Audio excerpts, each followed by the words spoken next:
지난 6월 달에 묵상했던 내용을 좀 잠시 되돌아볼 필요가 있겠어요.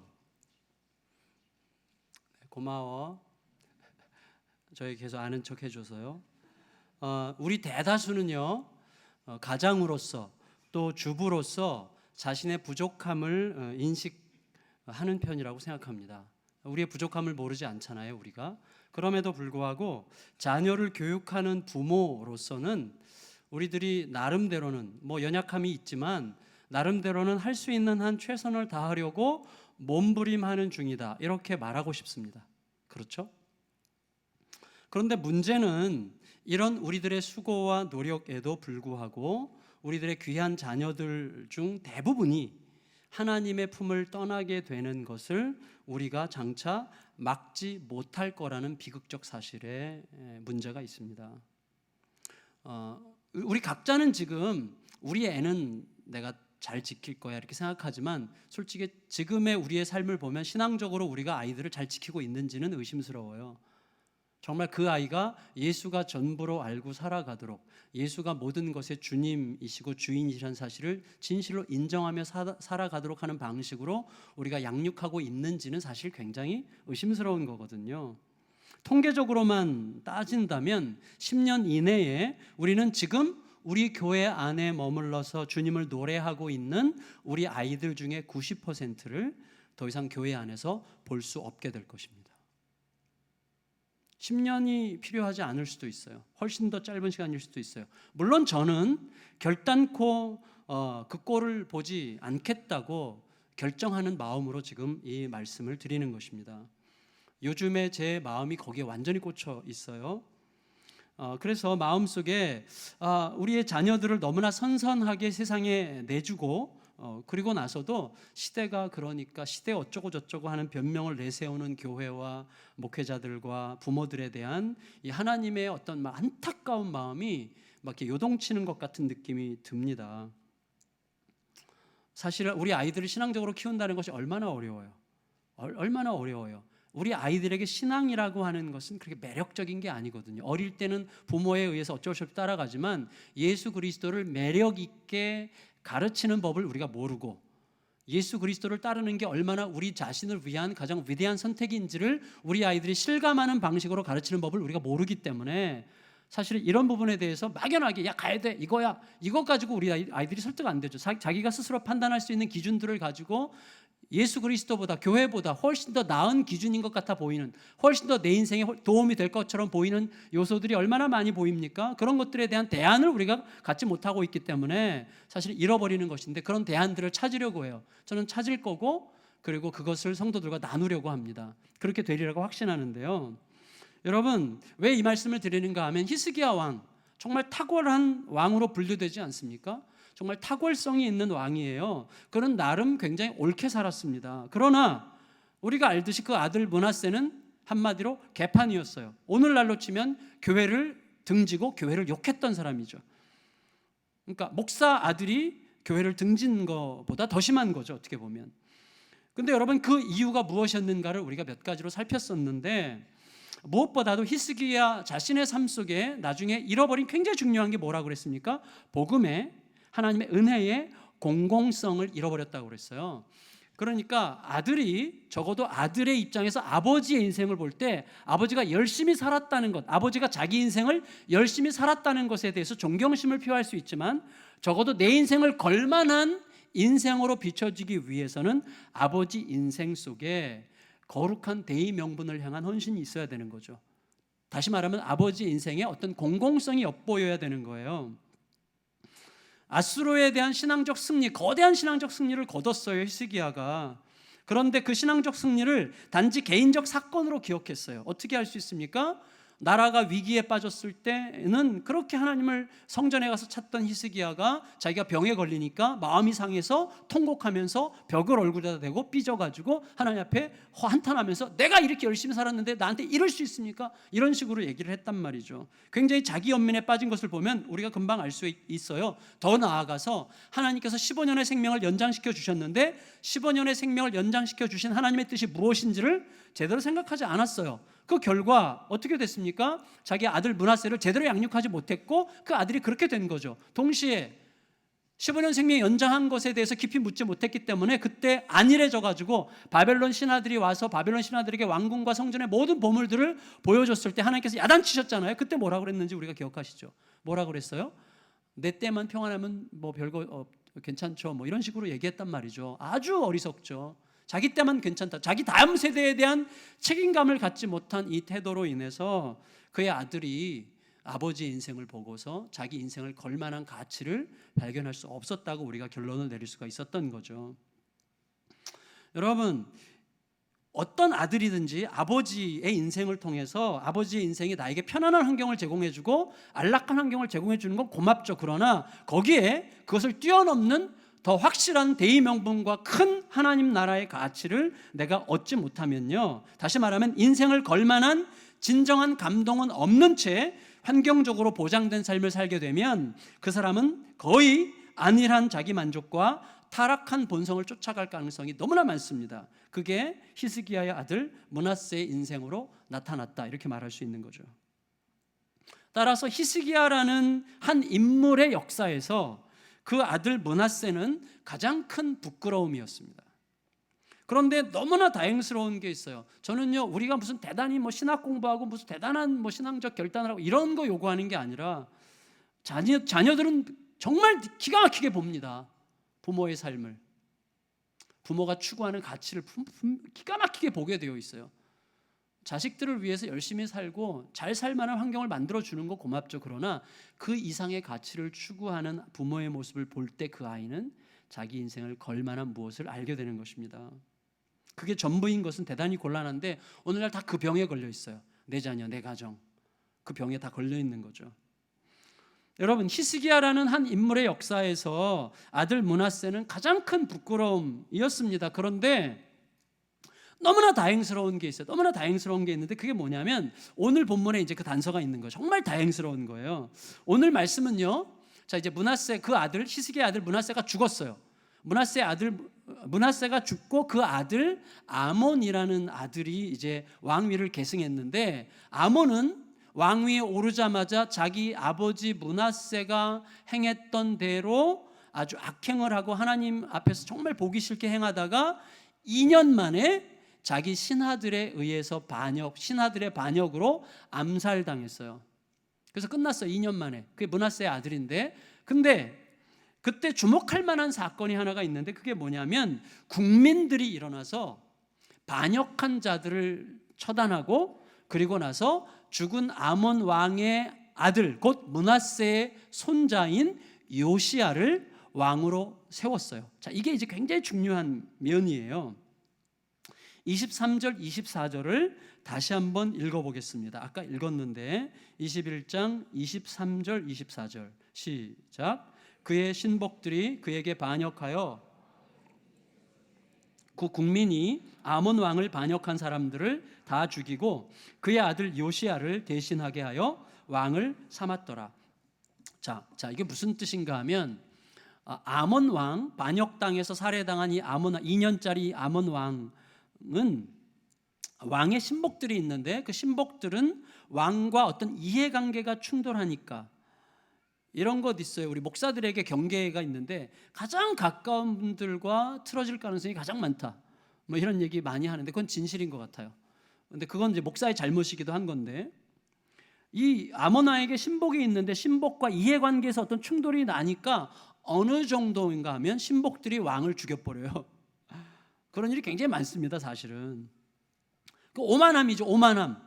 그 신복들은 왕과 이해관계에서 틀어지니까 왕을 죽이는 오만함에 빠졌지만 국민은 달랐어요. 아까 우리가 읽었죠. 24절. 국민이 어떻게 했어요?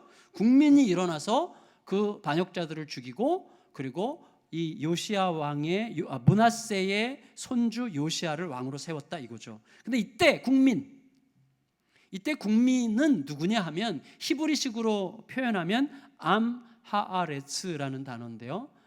우리가 지난 2월달 구적 명절 연합 예배 때 암하아레츠라는 제목으로 설교를 들으셨어요. 물론 그때 시골 가신 분들은 못 들으셨지만, 암하아레츠라는 말은 뭐냐면 그 땅의 백성들, 그 땅의 사람들이란 뜻인데, 이들은 어떤 사람인가 하면 국가가 위기에 처할 때마다 왕실에 대한 반역자들을 처단하고 하나님의 언약에 합당한 질서에 따라 나라를 세우고자 일어났던 무명의 신앙적 백성들의 무리를 가리켜서 열왕기 하에서 어떤 고유한 의미로 암하아레츠, 그 땅의 사람들이라고 표현하곤 했습니다. 다시 말하면 보통 얼마 전에 국민들을 개돼지 어쩌고 저쩌고 얘기했던 정말 좀 쓰레기 같은 정신을 가진 사람이 있었는데, 사실은 정치가들 중에서 그 사람뿐만 아니라 정치하는 사람들 중에서 국민들, 군중들을 그런 식으로 바라보는 습관이 있는 그런 정신을 가진 사람들이 그 사람뿐이겠어요? 많이 있을 거예요. 그렇게 생각하는 사람은 그 사람이 쓰레기죠, 어떻게 보면. 그런데 사실은 실제로 그렇게 생각할 만한 면도 있는 거 아니에요, 솔직히? 군중들이 나라 정책에 따라 당근과 채찍에 의해서 너무나 잘 길들여지는 군중들이 얼마나 많습니까? 당근 주면 좋아하고 채찍으로 하면 막 욕하고, 이게 당근과 채찍에 의해서 너무나 신속하게 순하게 반응하는, 그걸 소위 군중이라고 표현하곤 하잖아요.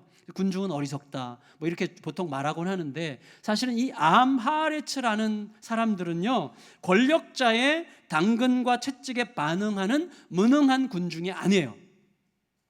그래서 우리가 하나님의 백성으로서 존재할 때 이 암하레츠들이 많아야 돼요. 이 사람들은 누구냐 하면 하나님의 질서와 하나님의 가치가 그 가슴 속에 들어가서 평상시에는 충성스러운 백성으로 살다가 나라가 대혼란에 빠지는 결정적인 순간에는 아주 확고하게 일어나서 거룩한 명분이 있는 가치에 자신을 던져서 하나된 힘으로 질서를 바로잡는 그런 백성들의 무리를 암하레츠라고 하는 거예요. 그 무리가 있으면 그 공동체는 지켜지는 것입니다. 그 무리가 없으면 그 공동체는 깨지는 거예요. 교회에도 그 무리가 필요한 거예요. 하나님께서 다스리시는 나라에는 반드시 이 암하레츠가 있고, 이들로 인해서 그 공동체가 견고하게 지켜지는 것입니다. 더 나아가서 그 땅의 사람들, 암하레츠들이 세운 이 므낫세의 손자 요시야, 이 인물이 참 보통 인물이 아니에요. 8살 때 왕위에 올랐는데, 므낫세가 죽을 때 6살이었어요 8살 때 왕위에 올랐는데, 이 요시야 왕은요 31년 동안 왕위에 재위하면서 주로 한 일이 성전 회복 운동, 하나님 말씀 회복 운동, 우상 철폐 운동에 집중했는데, 이 사람은 신학자들이 열왕기 상하 전체를 통틀어서 역대 최고의 왕이라고 불릴 만한 왕이라고 평가받는 사람입니다. 그래서 이 사람의 별명 중에 하나가 남유다 왕국의 마지막 희망의 등불이 요시야 왕의 별명이에요. 여러분, 백성들이 요시야 왕이 그렇게 할 줄 알아서 왕을 세운 건지는 모르겠지만 뭔가 분명히 본 게 있었겠죠. 8살밖에 안 됐지만 뭔가 분명히 본 게 있겠죠. 뭔가. 제가 아는 여기 당진의 한 교회 있어요. 동일교회라고. 목사님은 저한테 얼마 전에 몇 년 전에 그러시더라고요. 자기는 벌써 자기의 후계자를 초등학생 중에서 3명을 뽑아놨대요. 그래서 지금 그 친구들을 키우고 있어요. 초등학생. 벌써 그때 보인대요. 자기는 보여서 그 3명을 해서 셋 중에 하나를 자기 후임 목사로 세울 거라고 이제 그렇게 얘기하시더라고요. 저는 벌써 늦었는데, 근데 이제라도 이제 시작해야 될 것 같은데, 여러분, 역대 최악의 왕 므낫세의 악행은 나라를 완전한 위기에 다시는 회복할 수 없는 지경에 빠뜨렸기 때문에 므낫세가 왕으로 다스릴 때 그때 나라를 본 사람들은 끝났다, 이 나라는 희망이 없다, 마치 저같이 섣부르게 판단하는 사람이 우리 교단을 보면서 우리 교단에 무슨 희망이 있겠는가 이렇게 얘기하는 것 이상으로 아주 좌절스러운 이 환경 속에 빠져 있었어요. 그런데 놀랍게도 한 세대가 지나가니까 이 역대 최악의 왕에서 역대 최선의 왕인 요시야가 등장하는 거예요. 그리고 나라는 다시 한번 새롭게 되는 계기를 맞이하게 됩니다. 어떻게 그런 일이 가능했을까요? 물론 요시야의 시대가 끝나고 이제 남유다는 점점 망해가는데 괜찮아요. 그래도 왜냐하면 이때 변화됐던 사람들은 어떻게 됐든지 간에 역사를 이루어가게 되어 있어요. 그게 하나님 나라예요. 이런 신선한 새로운 변화는 어떤 과정을 통해서 가능했던 것일까? 이게 이제 오늘 우리의 질문입니다. 거기에 뭔가 있기는 있는 것 같은데 그게 뭘까? 그 단서를 오늘 본문에서는 찾기가 어렵고 오늘 본문과 똑같은 상황을 다루는 역대하 33장의 기록이 있는데 역대하 33장의 말씀을 보면 우리가 그 단서를 찾을 수가 있어요. 자, 오늘은 므낫세가 범죄했고 사악하게 굴었고 나라는 말아먹기 직전이었고 그래서 므낫세가 죽었고 아몬이 왕이 됐고 암살당했고 요시아가 왕이 됐다. 이 내용으로 진행이 되는데 역대하 34장은 므낫세가 마지막에 회개했다는 내용을 기록하고 있어요. 마지막에 회개했어요. 여러분, 이게 이제 굉장히 중요한 포인트인데 므낫세에게 어떤 일이 있었는가 하는 거죠. 므낫세가요, 나라를 완전히 말아먹고 정말 악을 많이 행해서 나라를 완전히 망가뜨리려고 할 때 하나님께서 므낫세가 의지했던 나라가 있어요. 우리나라가 지금 중국과 미국 사이에서 계속 눈치를 보는 것처럼 그 당시에 남유다 왕 므낫세는 그 당시 최강국인 아수르를 계속 의지했어요. 아수르를. 그런데 그 의지했던 아수르가 므낫세의 귀싸대기를 날린 거예요. 그래서 아수르가 쳐들어와서 므낫세의 안방인 왕실을 점령하고 므낫세를 포로로 잡아갔어요. 그 와중에서 므낫세가 아수르가 더 이상 의지될 대상이 아님을 깨닫는 과정 속에서 마음이 낮아져서 하나님께 엎드려 기도했다는 게 이제 역대하 33장의 기록이에요. 그리고 나서 하나님께서 므낫세의 왕위를 다시 한번 회복시켜 주시고 그때 이제 요시야가 태어난 거예요. 자, 이게 이제 굉장히 중요한 포인트죠. 그러니까 역대하의 기록자는 어둠으로 가득한 므낫세의 이야기 속에 어떤 빛을 던져주므로 포로지에서 절망적 어둠으로 쓰러져가는 하나님의 백성들에게 그들에게도 희망이 없지 않다는 것을 보여주고 싶었던 것 같습니다. 그럼 므낫세의 회개의 내용을 좀 더 살펴보면 므낫세가 어떻게 회개했는가? 역대하 33장 12절 13절을 읽어보면 이렇게 되어 있습니다. 우리가 같이 본문을 읽겠습니다. 자막 보시고 읽겠습니다. 시작. 그가 환난을 당하여 그의 조상들의 하나님 앞에 크게 겸손하여 기도하였으므로 하나님이 그의 기도를 받으시며 그의 간구를 들으시사 그가 예루살렘에 돌아와서 다시 왕위에 앉게 하심에 므낫세가 그제서야 여호와께서 하나님이신 줄을 알았더라. 여러분 보세요.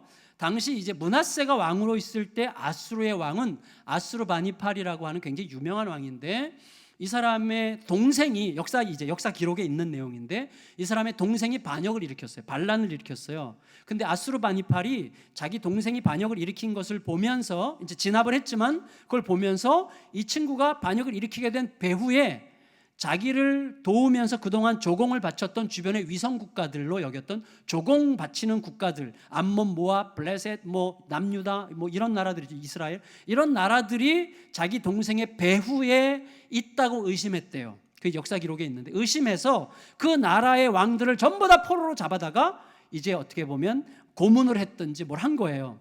그 와중에 므낫세도 잡혀간 거죠.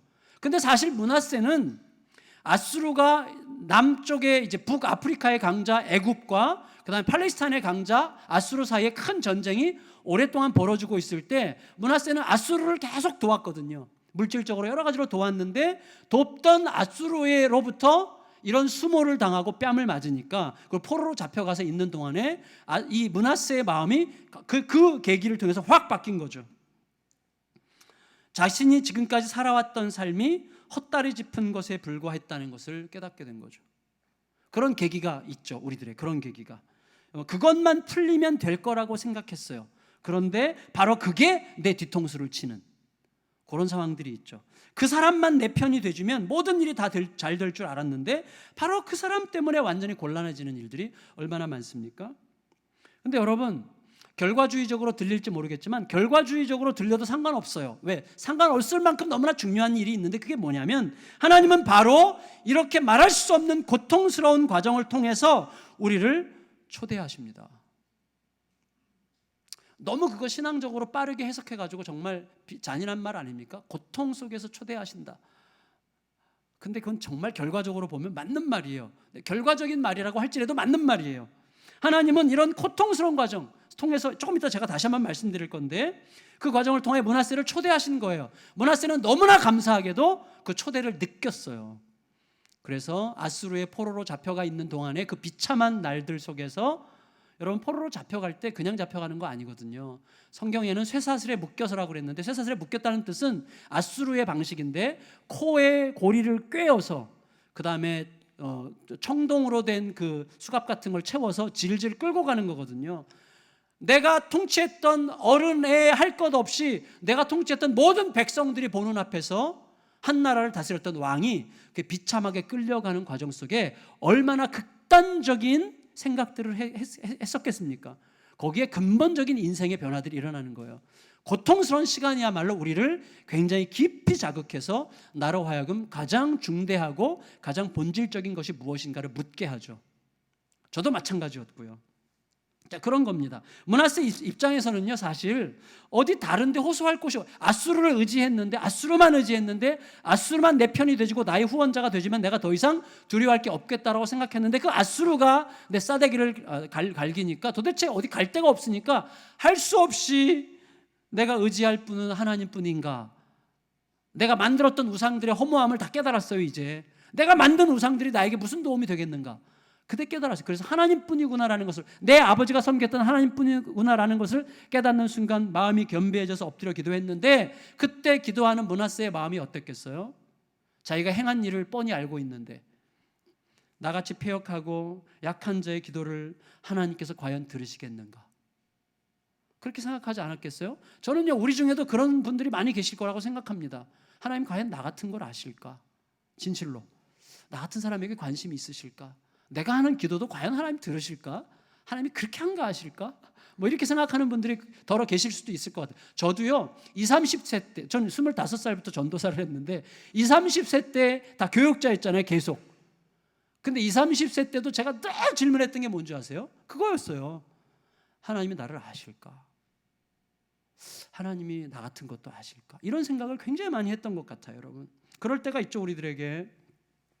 근데 놀랍게도, 진짜 놀랍게도 하나님은 므낫세의 기도에 즉각적으로 응답하셔가지고 므낫세를 바벨론에서 풀어주어서 예루살렘으로 돌려보내시고 다시 왕 위에 앉게 하셨어요. 다시 말하면 하나님은 므낫세가 겸손한 눈물로 기도할 때 아마 손뼉을 탁 치셨을 거예요. 그거야 그거. 내가 기다렸어. 그거 하시지 않았겠어요? 여러분, 시편 34편 18절, 여호와는 마음이 상한 자를 가까이 하시고 충심으로 통회하는 자를 구원하시는도다. 아멘. 아멘. 우리의 아멘이죠. 여러분, 므낫세가 이렇게 회복되었을 때 므낫세에 의해서 피해를 본 백성들이 굉장히 많거든요. 므낫세가 왕으로 있을 때 굉장히 많은 백성들을 학살하고 핍박하고 그랬거든요. 그래서 므낫세가 회복됐을 때 므낫세에 의해서 피해봤던 백성들 중에 어떤 사람들은 하나님을 원망했을지도 몰라요.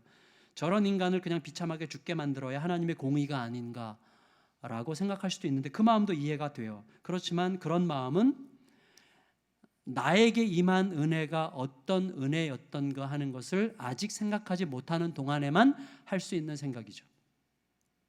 그래서 내가 저런 인간이 저렇게 보호받으면 안 돼, 저런 인간은 죽어야 돼 라고 생각하고 있는 동안에는 그런 생각을 할 수 있는 배경을 이해하지만, 그러나 그렇게 생각하고 있는 동안에는 아직 나 같은 자를 구원하신 내게 임한 은혜가 어떤 은혜였는지를 아직 충분히 생각하지 못하고 있는 시간이죠. 왜냐하면 내 속에서 은혜가 사라지면 나를 통해서 누구도 변화되지 않습니다. 우리가 알잖아요. 은혜가 아니면 변화는 없어요. 여러분, 므낫세 같은 사람을 변화시킨 것은 채찍이 아니었어요. 어떤 때는 물론 채찍을 드시죠, 하나님께서. 채찍으로 변화되는 사람 참 대단한 사람입니다. 정말 똑똑한 사람이에요. 그러나 웬만하면요 채찍에도 우리는 안 변해요. 야단마저도 안 변해요. 나를 압도하는 은혜가 와야 돼. 나를 압도하는 은혜. 하나님께서 그런 은혜를 우리에게 주셨기 때문에 우리가 변화된 것이고, 므낫세 같은 사람도 바꿀 수 있는 것이 하나님의 은혜죠. 그 은혜가 우리에게 하늘로부터 날마다 쏟아 부어지기를 정말 예수님의 이름으로 축원합니다. 우리에게 변화를 일으키는 그 은혜. 이 과정을 통해서 므낫세는요 비로소 자신이 과연 누구를 의지했어야 했는지, 앞으로 또 누구를 의지하고 살아야 하는지를 뼈저리게 깨닫게 됐던 것 같습니다. 그래서 잠시 전에 우리가 함께 읽은 12절 13절 말씀은 므낫세가 이렇게 얘기해요. 므낫세가 그제서야 여호와께서 하나님이신 줄을 알았더라, 이렇게 기록해요. 무슨 말인가 하면 이 사건 이전까지는 아버지 히스기야가 섬겼던 여호와께서 살아계신 진짜 참 유일하신 하나님이신 것을 알지 못했다는 뜻이죠. 우리도 마찬가지예요. 하나님의 이름을 들어왔지만 또 그래서 막연한 마음으로 하나님의 이름 주변을 들락거리고 얼쩡거리고 또 교회 주변을 왔다 갔다 하지만 그러나 그가 유일하신 참 하나님이신 것을 결코 알지 못하는 날들, 못했던 날들이 우리들에게도 얼마든지 있을 수 있습니다. 우리 모두에게 하나님은 살아 역사하시는 나의 하나님이시다라는 확연하게, 그 은혜가 확연하게 깨달아지는 은혜가 정말 우리 성도들에게 간절히 임하시기를 정말 간절히 바랍니다. 한 나라의 왕이요, 왕위를 완전히 잃었다가 다시 찾은 사건은 어마어마하게 드라마틱한 사건이죠. 여러분, 아까 말씀드린 것처럼 왕이 끌려갈 때 그건 도대체 어떤 의미일까요? 내가 다스렸던 모든 백성들 보는 앞에서, 어린애들이 보는 앞에서, 모든 백성들의 눈앞에서 질질 코가 꿰어서 질질 끌려가는 그때의 그 왕의 마음을 도대체 우리는 헤아릴 수 없을 것입니다. 상상하기 어렵죠. 너무나 저주스러운 상황이죠. 이런 저주스러운 상황에 우리가 너무나 성급하게 긍정적인 의미를 너무나 빨리 갖다 붙이는 것은 좀 얄팍할 수 있어요. 그런데 그럼에도 불구하고 이런 아주 극단적인 저주스러운 고통스러운 상황이 궁극적으로 우리에게 선물이 될 수 있으려면, 자, 이게 선물이 되지 못한다면 그건 너무나 고통스러운, 그 자체가 지옥이죠. 그게 궁극적으로 선물이 될 수 있으려면 길은 하나뿐이죠. 뭐죠? 그 상황에서 하나님의 뜻을 물을 수 있는 자리까지 피를 흘리며 기어서라도 가야 돼요. 하나님의 뜻을 묻는 자리까지 가야 돼요. 근데 우리는 입이 안 열려, 묻지 않거든요. 너무나 실망해서. 근데 막 피를 흘리더라도, 힘들더라도, 무릎이 다 까지더라도 기어서라도 하나님의 뜻을 묻는 자리에 가야 됩니다. 그러면 아주 가느다란 빛이라도 볼 수 있는데 그 빛이 그를 새로운 세상으로 인도하게 될 것입니다. 성도 여러분, 히스기야가 왕권이 회복됐을 때 제일 먼저 생각했던 게 뭘까요? 자기 개인에 대한 감사였을까요? 아버지 히스기야는 죽을 병에서 치료받았을 때 자기 개인에 대한 감사로 끝나서 비참한 역사를 만들었는데 히스기야는 므낫세가 어마어마하게 생각했을 거예요. 저는요, 히스기야 인생에서 가장 안타까운 게 그렇게 훌륭한 왕 히스기야가 말년에 므낫세 같은 아들을 만들 수밖에 없었던 이유는 뭐냐면 히스기야에게 자기 자신의 신앙의 중심이 진짜 무엇을 향하고 있는지를 뼈를 깎는 고통 속에 생각하는 아픔의 시간이 없었다는 것을 제가 좀 생각하게 돼요. 정말 좀 더 생각했으면 좋았겠다 이런 생각이 드는데, 물론 인간적으로 지금 말씀드리는 것인데, 므낫세가 왕권이 회복됐을 때 아버지 히스기야가 잃어버렸던 왕권의 공공성을 깊이 생각할 수밖에 없었던 것 같아요. 나라를 빼앗겨봤어요. 므낫세는 나라를 빼앗겨봤어요. 그리고 주권이 없어진 것을 느꼈어요. 자기 왕이 다른 나라 포로로 잡혀갔어요. 그때 백성들이 얼마나 비참했을까요? 얼마나 많이 생각했겠어요?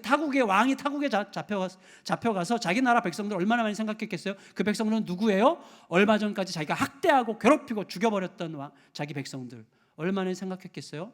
므낫세는요, 왕의 자리의 공공성을 생각했을 게 틀림없어요. 이유가 뭐죠? 므낫세가 돌아왔을 때 제일 처음에 한 일이 뭐냐면 백성들을 위해서 성벽을 재건해요. 그리고 신앙 갱신 운동을 벌이면서 자기가 손수 만들었던 우상들을 전부 다 쓰레기처럼 다 철폐하고 부셔버리고 여호와 중심 신앙을 회복합니다. 백성들을 안전하게 지키는 일을 제일 먼저 해요. 그리고 아버지가 세웠던 수로를 다시 열어서 백성들의 생활을 책임지려고 해요. 그게 므낫세의 행동이었어요. 왕으로 돌아왔을 때 므낫세가 한 행동이에요. 히스기야가 죽을 병에서 치료받았을 때 첫 번째 한 행동이 뭐예요? 자기 자랑이었잖아요. 왕실과 성전의 보물을 자랑하는 거였잖아요. 이것과 확연히 다른 거죠. 므낫세는 왕직의 공공성을 깨달았어요. 결국 아버지 히스기야가 자신에게 주어진 15년이라는 확보된 시간의 의미를 깊이 헤아리지 못한 것에 반해서 므낫세는 오히려 자신에게 다시 주어진 기회가 어떤 의미인지를 깊이 인식하게 되는 게 분명합니다. 그래서 우리에게 중요한 건 이거예요. 성도 여러분, 환란이 있느냐 없느냐가 중요한 게 아니에요. 물론 중요하죠. 환란이 가능한 한 없으면 좋겠죠. 그러나 환란이 없을 수가 있습니까? 우리들의 삶에? 그래서 환난이 있느냐 없느냐가 중요한 게 아니라 하나님께 묻게 하는 환난이냐 하나님께 원망하게 하는 환난이냐만 중요한 것입니다. 하나님께 겸손히 묻게 하는 환난은 내 필요 중심에 하나님을 찾던 눈을 졸업하게 만들어요. 그래서 정말 하나님께 겸손히 묻게 하는 환난은요, 하나님, 역사의 하나님, 다시 말하면 뭐냐면 내가 어떻게 되든지 하나님의 뜻만 이루어지면 된다는 마음을 갖게 해요. 그러면 다 되는 거예요. 그때부터 시작돼요. 자, 무슨 말인가 하면요, 한 가정의 가장이 질문할 때 자기 중심적으로 자기 개인적인 질문만 계속하면요, 그 사람은 절대로 자기 인생도 책임질 수 없어요. 관심이 자기 인생에 집중된 사람은 자기 인생도 책임질 수 없습니다. 왜? 내 인생에 집중된 그 머리로, 그 생각의 한계 속에서는 절대 책임 있는 자기 인생을 살 수가 없어요. 근데 하나님의 뜻을 구하잖아요. 하나님의 뜻은 내 인생을 훨씬 탁월하게 초월하는 큰 시선으로 내 인생을 끌고 가기 때문에 내가 생각했던 영역보다 훨씬 더 위대한 영역으로 나의 삶을 끌고 가요. 저같이 알량한 사람이 하나님의 뜻을 이만큼 조금 연습한다고 훈련한다는 의미랄까요? 조금 그래도 좀 몸부림한다는 의미로 이만큼 순종했는데도 하나님은 제가 생각하는 것과 완전히 다른 방식으로 저의 삶을 끌고 가고 계세요. 전 진짜 저의 삶을 두고 간증할 수 있을 것 같아요. 저는 진짜 알량한 사람입니다. 이기적이고 잔머리 굴리고 그리고 겸손을 떠내요. 근데 사실은 진짜 그런 면이 있어요. 제가 정말, 근데 어떻게 내 인생을 하나님께서 이렇게 끌고 가시는 걸 느끼는데 언제부턴가 하니까 그거예요. 질문이 바뀌었을 때요. 질문이 내 인생에 대한 질문이 끝났어요. 어느 순간 저의 인생에 대해서 이제 더 이상 질문하지 않습니다. 내 인생이 어떻게 될 건가 상관없어요. 내 인생이 어떻게 되든 하나님이 원하시는 바가 이루어지면 그걸로 충분하다는 이 생각의 전환이 오잖아요. 그때부터 하나님은요, 완전히 다른 차원의 삶으로 끌고 가기 시작하세요. 그게 공공성이에요. 공공성. 우리의 시선이, 가장의 시선이 어디서든지 우리가 어떤 존재로 존재하는데 그 존재의 공공성이 우리에게 그런 방식의 질문으로 확인되는 것입니다. 내가 어떻게 되든지 간에 하나님의 뜻만 이루어지면 된다, 이런 마음을 가질 때 하나님이 끌고 가세요. 그러면 그는 빛 가운데로 걸어가기 시작하게 되는 것입니다. 아수르 포로에서 돌아온 므낫세가 자신이 세웠던 무수히 많은 우상들을 쓰레기처럼 여기고 오직 하나님 앞에 자신을 낮추어서 겸손히 기도했다는 것은 어떤 뜻이에요? 자기가 세우고 자기가 의미 부여했던 모든 우상들과 창조주 하나님 사이에 절대적 격차를 인식하기 시작했다는 뜻이죠. 자신이 조종할 수 있을 만큼 무능한 우상들을 깨달은 거예요. 내가 세운 우상들은 내가 조종할 수 있을 만큼 무능한 거예요. 나보다 무능한 우상들을 어떻게 섬깁니까? 그래서 쓰레기처럼 버리기 시작한 거예요. 하나님은 결코 내가 조종할 수 없는 분, 오히려 하나님이 나를 조종하시고 나는 절대적으로 그분의 통치를 받아야 되는 분으로 우상들과 하나님 사이에 절대적 격차를 깨달았을 때 나오는 게 뭐예요? 겸손한 무릎 꿇음이에요. 그가 겸손히 주 앞에 무릎을 꿇었을 때 하나님께서 그를 즉각적으로 만나 주셨습니다. 성도 여러분, 그 격차를 인식하는 게 너무나 중요하죠. 므낫세는요, 어쩔 수 없이 기어서라도, 피를 흘리며 기어서라도 소위 애통하는 자리, 자복하는 회개의 자리에 이르는 것이었습니다. 그러나 그 자리는 하나님께서 가장 기뻐하시는 자리였어요. 하나님과 그의 백성 사이에 마음이 통하는 자리였어요. 그리고 그 자리에서 일어나는 사건은 항상 회복입니다. 그 자리에서는 항상 회복의 사건이 일어나요. 회복의 사건, 애통하는 자리. 정말 자복하면서 내 인생에 대해서 정말 후회하면서 하나님만이 나의 희망임을 깨달으면서 무릎 꿇으며 하나님께 기어가는 그 자리, 하나님과 마음이 통하는 자리에서는 반드시 회복의 사건이 일어나게 되어 있습니다. 말씀을 정리할게요. 성도 여러분, 우리는 예수님과 함께 있습니다. 아멘. 예수님과 함께 있죠? 예. 예수님과 함께 있는 동안 너무 늦었다고 말할 수 있는 때는 없어요. 꼭 기억하시기 바랍니다. 그 이유를 제가 설명드릴게요.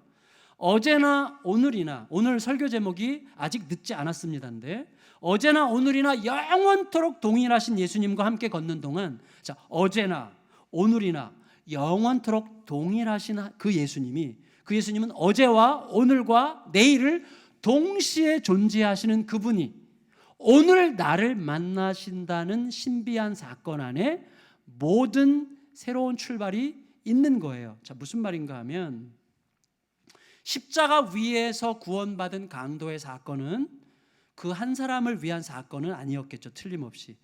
그 사건은 어떤 사건이죠? 스스로 늦었다고 생각하는 모든 이들을 위한 메시지죠.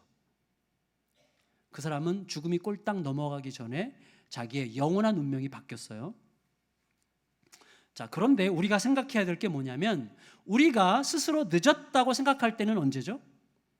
늦은 것 같아. 저는 제 인생이 끝났다고 생각했을 때 개척하라고 하셨어요, 주님께서.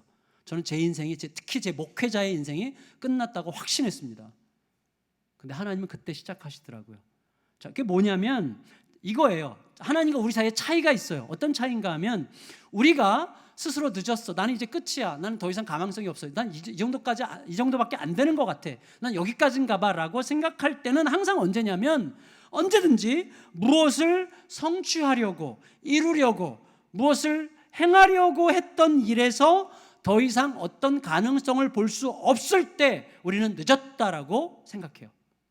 내가 하고자 했던 일, 내가 성취하고자 했던 일, 내가 완성하고자 했던 어떤 어떤 상태를 내가 도달하고자 했던 어떤 것이 더 이상 이룰 가능성이 없어 보일 때 우리들은 늦었다라고 말한단 말이죠. 그래서 무언가를 이루고 무언가를 넘어가고 무언가를 성취함으로 늦었다, 빠르다, 적당하다라는 시기를 결정한단 말이죠. 그러나 생각해 보세요. 우리가 그렇게 생각하는 이유는 뭐죠? 가장 가치 있고 의미 있는 삶을 우리가 원한다고 생각하기 때문인데, 그러면 생각해 보세요. 우리가 생각할 때 가장 가치 있는 삶이 뭐죠? 가장 가치 있는 삶, 영원한 생명에 대한 확신 속에서, 영원한 생명에 대한 확신 속에서 오늘 하루하루를 너그러운 사랑과 믿음으로 평화를 누리며 살아가는 삶, 세상의 통치자이신 하나님과 소통하면서 오늘 하루하루를 살아가는 영광스러운 삶, 이게 가장 가치 있는 삶 아니에요? 이게 가장 가치 있는 삶이어야 됩니다. 물론 어느 날 갑자기 10억 생기시기를 축복합니다. 그러면 좀 더 안심이 되시죠. 근데 여러분 다시 한번요, 가장 가치 있는 삶은 모든 것의 주인이신, 진짜 모든 것의 주인이신 하나님께서 허락하시는 영원한 생명에 대한 확신이 내 안에 너무나 분명해요. 그 확신이 있기 때문에 오늘을 훨씬 더 너그럽게, 훨씬 더 여유롭게 사랑하며 믿음으로 살아감으로 평화를 날마다 누리며 살아요. 그리고 세상의 통치자이신 그 하나님과 매일매일 소통하면서 그분의 힘으로 오늘을 살아가는 영광스러운 삶, 이거보다 가치 있는 삶이 있겠어요? 없죠? 확실합니까? 마음으로도 그렇게 믿으시기를 축복합니다. 겉으로만 아니라 마음으로, 진짜 마음으로. 그래도 돈이 최고죠, 이렇게 생각하지 마세요. 돈은 저 뒤에서 나랑 같이 가고 쫓아오는 거예요. 진짜로 쫓아와요. 걔네들이 쫓아오게 만들어야지 내가 쫓아가면 안 돼요. 자, 그런 영광스러운 삶은 무엇을 이루고 넘어가고 무엇을 성취함으로써 주어지지 않아요. 가장 가치 있는 그 삶은 내가 무엇을 이루고 무엇을 넘어가고 무엇을 성취함으로 이루어지는 게 아니라 오직 우리 주님을 만날 때 이루어져요. 여러분, 우리가 추구하는 가장 위대한 삶은, 가장 추구하는 영광스러운 삶은 무엇을 내가 이루어서, 무엇을 내가 행했고 무엇을 만족시켜서 어떤 일을 충분히 이루어서 이루어지는 게 아니라 만남으로 이루어지는, 그러니까 만남, 주님을 여기서 만나면 바로 거기서 시작되는 거예요. 그 가치 있는 삶이, 그게 진짜예요. 그런데 여러분, 주님은 내가 가장 스스로 유능하다고 느낄 때보다는 내가 병들었을 때, 완전히 좌절했을 때, 더 이상 손가락 하나도 움직일 수 없을 것 같을 때, 나는 완전히 늦었다고 생각될 때 오히려 더 잘 만날 수 있는 분이에요. 맞죠? 나는 이제 끝났어, 나에겐 더 이상 기회가 없어, 나는 너무 늦었어 라고 생각될 때 가장 잘 만날 수 있는 분이 예수님이라니까요. 그러니 우리가 예수님 앞에서 늦었다고 말할 수 있는 때는 없는 거예요. 그분과 만나면 그 영광스럽고 가치 있는 삶이 시작돼요. 즉시 시작돼요. 즉시. 그걸 믿으세요, 여러분. 주님은요, 내가 어떤 상황 속에 있든지 간에 내 자신에게는 기대할 것이 없음을 알고 겸비한 마음으로 주님을 찾고자 한다면 언제나 만나주시는 분입니다. 인생은요, 무엇을 행함이 아니라 만남이에요. 누구를 만나느냐예요. 제가 아주 싸구려 예를 들면 여기 계신 많은 여자분들, 무엇을 행해서 잘 삽니까? 누구를 만나서 잘 삽니까 지금? 아니, 자기 실력으로 많은 걸 행해서 지금 잘 살아요? 누구를 만나서 잘 사는 거예요? 여러분, 인생은 만남이에요. 주님 만나면 가치 있는 영광스러운 삶이 그 즉시 시작되는 것입니다. 목사님 왜 잘된 것만 얘기해요? 저는요, 누구를 만나서 지금 정말 불행하거든요. 일부러 안 한 거예요, 알면서도. 여러분, 며칠 전 이 얘기 드리고 말씀을 마칠게요. 며칠 전에 펜싱 선수 중에 박상영 선수라고 있죠. 넉 점을 뒤진 채 한 점만 내주면 패하는 상황에서 계속 앉아서 막 뭐 왜 할 수 있다 이렇게 했죠. 그래서 그 말을 통해서 이제 역전해가지고 뭐 그게 막 굉장한 화제거리가 돼가지고 막 지금 할 수 있다 뭐 열풍이 부르는 것 같은데, 물론 금방 죽겠지만, 그렇지만 여러분, 자, 잘 생각해 보면 할 수 있다는 이 말은 아무나 하는 말이 아니에요. 할 수 있다는 말은 주문이 아닙니다. 아무나 할 수 있는 말이 아니에요. 박상영 선수는 아무나가 아니에요. 지난 4년 동안 죽어라고 땀을 흘린 완전 노력형 선수였고요. 한때 박상영은요, 세계 랭킹 2위였어요. 세계 랭킹 2위. 그런데 부상당해가지고 재활치료하는 바람에 지금은 세계 랭킹 21위예요. 여러분, 세계 랭킹에서요 50위권 안에는요 서로 이기고 지고 할 수 있는 거예요, 다. 그 상황에서 할 수 있다를 얘기했다는 것은 무슨 뜻이에요? 다시 말하면 이 사람이 금메달 꼭 따고 싶다, 그 말이 있는 거지만 동시에 중요한 건 뭐냐면 이거예요. 한때 세계 최정상급이었던 자신, 또 지난 4년간 피땀을 흘리며 힘을 다해 달려왔던 자기 자신과 그 자리에서 다시 만나겠다는 거예요. 내 자신을 거기서 만나겠다, 이거 만남을 염원한 거예요. 거기서 사실은 그동안 온 힘을 다해 달려왔던 내 자신과 만나겠다, 만남을 위한 염원이었죠. 여러분, 실제로 박상영 선수가 나 금메달 너무너무 따고 싶다, 그게 전부였다면, 물론 그럴 수도 있겠지만 그러지 않기를 바라는데, 실제로 뭐예요? 금메달을 은메달이나 동메달보다 더 가치 있게 여기는 사람일수록 행복지수가 떨어진다고 그러잖아요. 제가 오늘인가 어제 봤는데 어디서 행복이 떨어진대요. 어떤 사람이 그렇게 행복한가? 금메달이 은메달이나 동메달보다 더 가치 있다고 생각하는 사람은 행복지수가 떨어져요. 근데 금메달은 금메달대로, 은메달은 은메달대로, 동메달은 동메달대로, 떨어진 것은 떨어진 것대로 가치가 있다고 생각할 줄 아는 사람은 행복지수가 높은 거죠. 제가 이 말씀을 드립니까? 우리가 마찬가지예요. 무슨 말인가 하면, 우리 삶의 포인트는요, 내가 무엇을 이루었느냐가 아니에요. 이 세상은 무엇을 이루었느냐에 의해서 다 평가하죠. 그래서 다른 사람들의 그런 시선이 우리들의 인생을 결정하게 만들어요. 우리도 거기에 노예가 돼가지고 막 허덕거리면서 쫓아가죠. 그러나 하나님은 그렇게 말씀하시지 않습니다. 우리의 인생은, 우리의 삶의 포인트는, 영적 포인트는 내가 무엇을 이루었느냐가 아니라 내가 주님을 오늘 만났느냐, 오늘 주님과 진실로 동행하고 있느냐, 내가 오늘 주님을 만난 나를 만나고 있느냐, 오직 그 만남을 위한 염원에 달려있는 것입니다. 주님께 모든 풍성한 게 있어요. 근데 주님을 만나고 나면 어떻게 해요? 주님이 하게 하세요. 주님이 막 노력하게 하세요. 주님이 피땀을 흘리게 하세요.